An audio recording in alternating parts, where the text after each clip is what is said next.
खुलुमबाय। जों दिनै दुलाराय गुदि बाथौ आफादनि लाइमोन आफादनि जानानै जों दिनै बिजोङाव फैदों। गिबियावनो जोङो खौरां बिजों नायगिरि रायजो राजाफोरनिसिम जोंनि खुलुमनायखौ बावहरदों। साननैसो सिगाङाव क'क्राझार जिल्लानि बरागारि गामियाव मोनसे न'खराव गोथार जुलि होनाय समाव खाम आरो सिफुंनि जैग' होनाय बिथा खालामनानै जोङो गोथार जुलि होनायखौ नुनो मोनदों।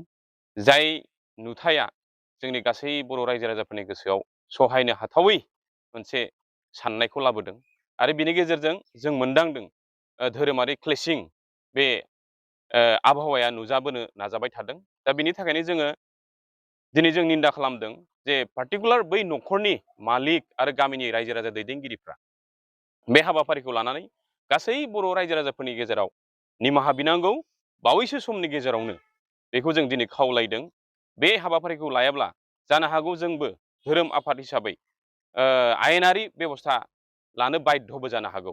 मानो होनोब्ला जों दिनै बयबो मिथिखाबाय जे जोंनि बर'नि आंगोनिबो आंगो दामजुफोर जेरै खाम, सेरजा, सिफुं, जथा बे दामनायनि गेजेरजों जोंनि बर' हारिमुखौ मुलुग दरबाराव जों बयबो सिनायनो मोनबाय।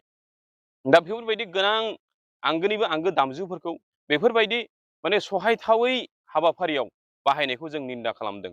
मानो होनोब्ला जोंहा दिनै मोनसे समनि बर'फोरनि दैदेनगिरिफ्रा गोबां खस्थ'नि गेजेरजों दिनै बे बिथायाव लाबोनो हानानै दिनै जथेस्थ' जों मुलुग दरबाराव जौगानो हाबाय।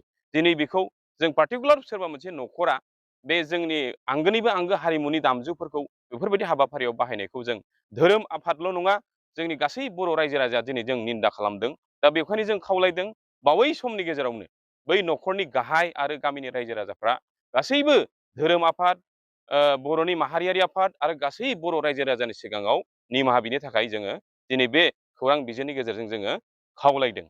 बबेनिफ्राय बे जाथाया जादों नोंथाङा एसे फोरमायनो?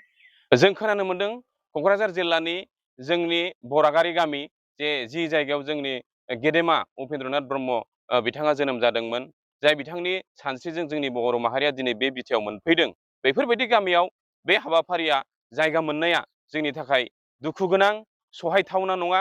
दा बेखायनो जोङो पार्टिकुलार बै गामिखौ जों खावलायगोन, न'खरखौ खावलायगोन जाहाथे बै गामिनि रायजो राजाफ्रा गासैबो बर' माहारिनि गेजेरावनो फैनानै माने निमाहा बिनांगौ। जाहाथे इयुन समाव बै हाबाफारिफ्रा जोंनि बर'फोरनि गेजेराव दा जायगा मोनथों। जाहाथे आरो जोंनि बर'फोरनि गोबां धोरोम आफादनि गेजेराव क्लेशिं बे आबहावाया फैनो दा जायगा मोनथों, जों बेखौनो खावलायगोन आरो।